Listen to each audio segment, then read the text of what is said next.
Hello बच्चों, हम पढ़ रहे हैं लेसन 9 जो कि है अनमोल वाणी। हमने इस पाठ के अंतर्गत जो पहले कवि के बारे में जाना, उनकी रचनाओं के बारे में जाना, वो थे संत कबीरदास। हमने उनके संदर्भ में जाना, उनकी रचनाओं के संदर्भ में जाना, जो कि दोहा छंद में था। हमने उन्हें पढ़ा, उन्हें समझा। आज की जो हमारी वीडियो है वो है इसी पाठ के दूसरे महाकवि के संदर्भ में, उनकी रचना के संदर्भ में, जो कि है भक्त सूरदास द्वारा रचित पद। तो आइए सबसे पहले इस पद को हम पढ़ें, उसके कठिन शब्दों को देखें, फिर उसका अर्थ और भावार्थ करेंगे। सर्वप्रथम हम भक्त सूरदास के बारे में थोड़ा बहुत जान लें। इनके संदर्भ में बताया गया है कि इनका जन्म 1478 ईस्वी में, 1478 ईस्वी आगरा उत्तर प्रदेश में बताया गया है। और इनके मृत्यु के संदर्भ में मतभेद है, इसलिए 2 ईस्वियों को दिया गया है, जो कि आप देख पा रहे होंगे। इनके परिचय के संदर्भ में बताया गया है, सूरदास जी वात्सल्य के रस के सम्राट माने जाते हैं। वात्सल्य का अर्थ होता है जो बाल रूप का बहुत ही सूक्ष्म से सूक्ष्म जो दर्शन करा दे, उसे वहाँ बाल रस का सम्राट माना गया है, इसलिए इन्हें। आपका नाम यानी कि जो सूरदास का नाम है वह कृष्ण भक्त धारा के प्रवाहित करने वाले कवियों में सर्वोपरि है, यानी जो कृष्ण भक्त कवियों में से जो कवि आते हैं उन कवियों में से सबसे ऊपर इन्हीं का नाम आता है। सर्वोपरि सबसे ऊपर इनका नाम आता है, क्योंकि इन्होंने, सूरदास जी ने वात्सल्य रस के सम्राट माने जाते हैं, क्योंकि इन्होंने ऐसी रचनाएं की हैं जो कि। और सबसे बड़ी बात बच्चों, मैं आपको बताना चाहूँगी कि सूरदास जो जन्म से अंधे माने जाते हैं, यानी ये देख नहीं सकते थे, इन्होंने ऐसी रचनाएं की। तो इन्हीं के संदर्भ में लिखी गई है कि ये इतने बड़े वात्सल्य रस के सम्राट माने गए हैं, यानी इतने बड़े वात्सल्य रस के सम्राट थे, जो कि अपने शरीर से भी जो पूरी तरह से तंदुरुस्त नहीं थे, जो कि आँख, जो कि हमारा एक अनमोल माना जाता है, आँखों के बिना कल्पना तो की ही नहीं जा सकती है। उन्हीं के संदर्भ में ये कुछ उनकी कृतियां हैं जिसके बारे में बताया गया है। उनकी प्रमुख कृतियों में सूरसागर, सुरसरावली, साहित्य लहरी और नल, दमयंती इत्यादि ऐसे रचनाएं हैं इनकी।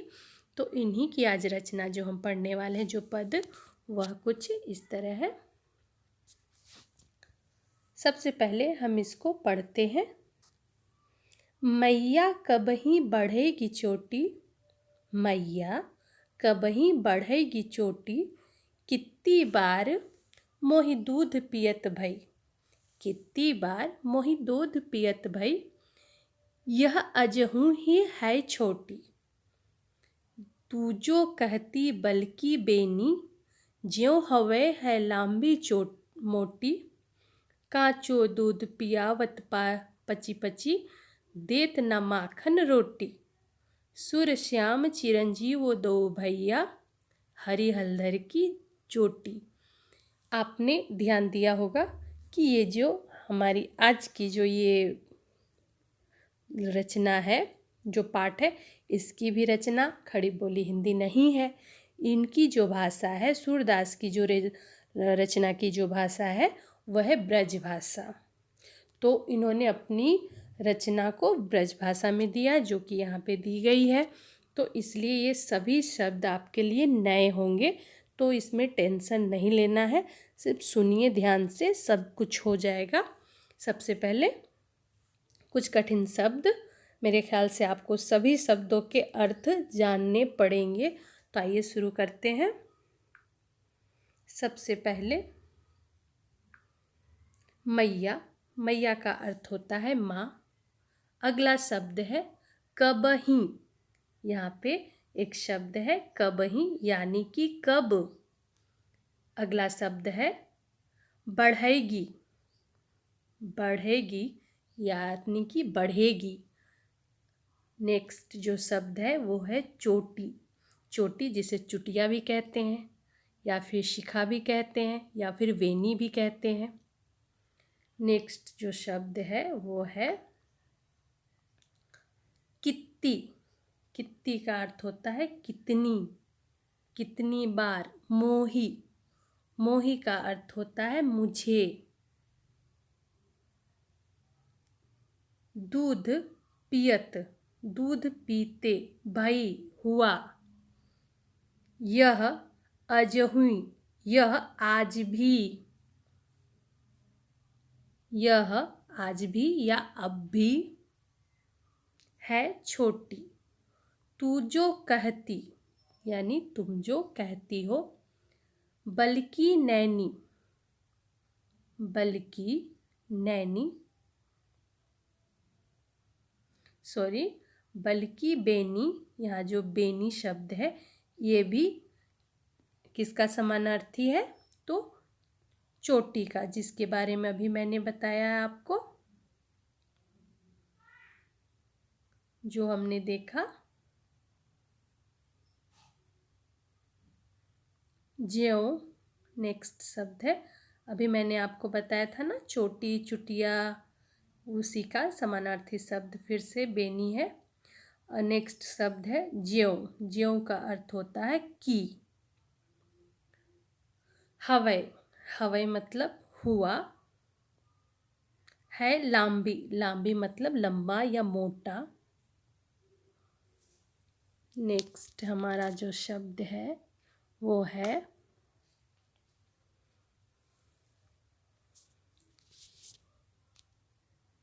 कांचो। कांचो का अर्थ होता है कच्चा।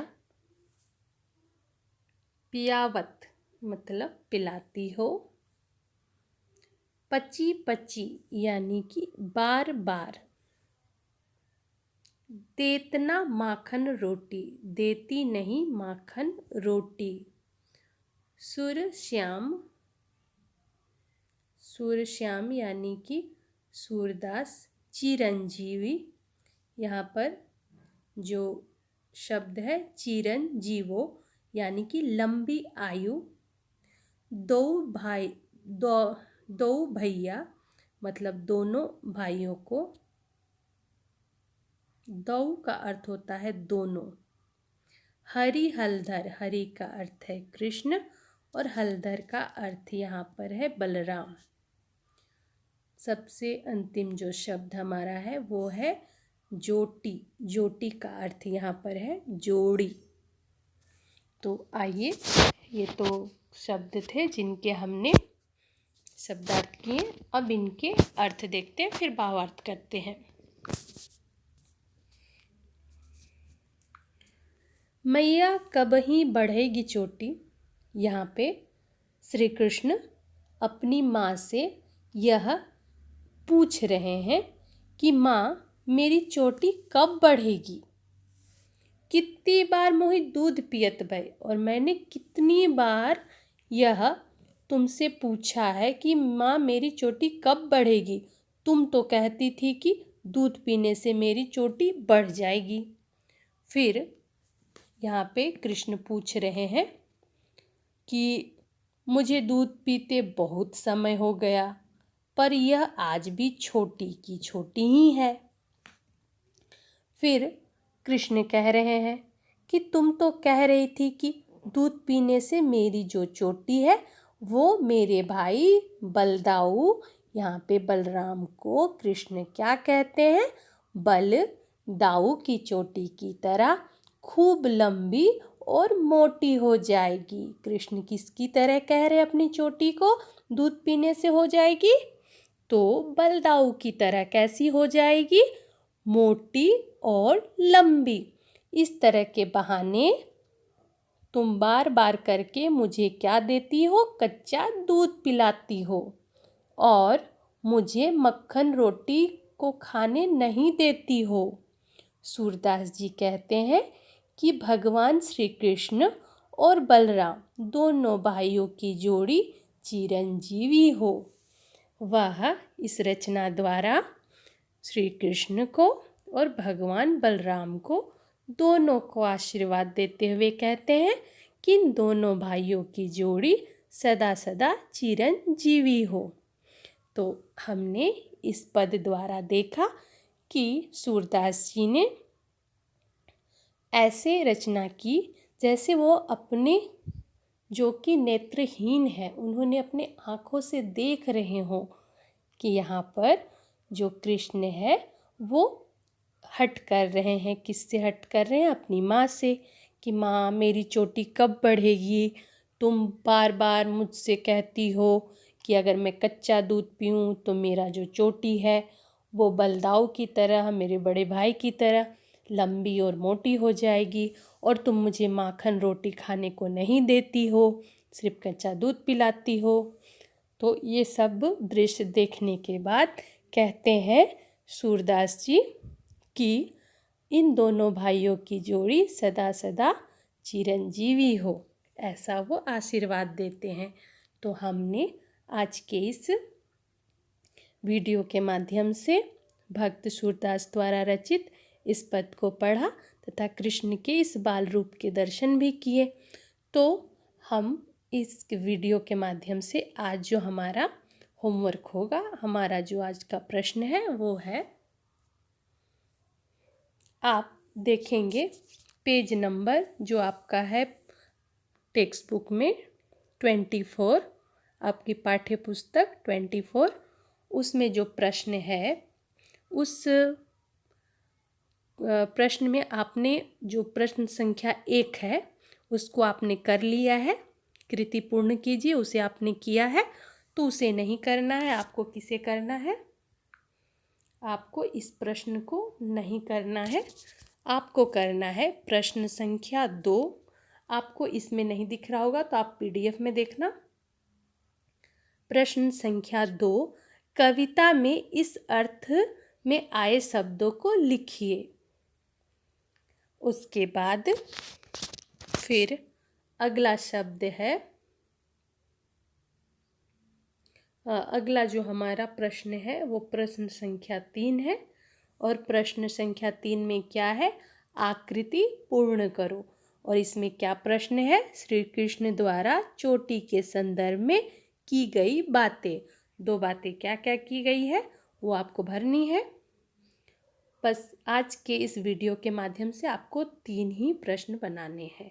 कौन कौन से? प्रश्न संख्या 2, प्रश्न संख्या 3, यानी कि आपको सिर्फ 2 ही प्रश्न करने हैं।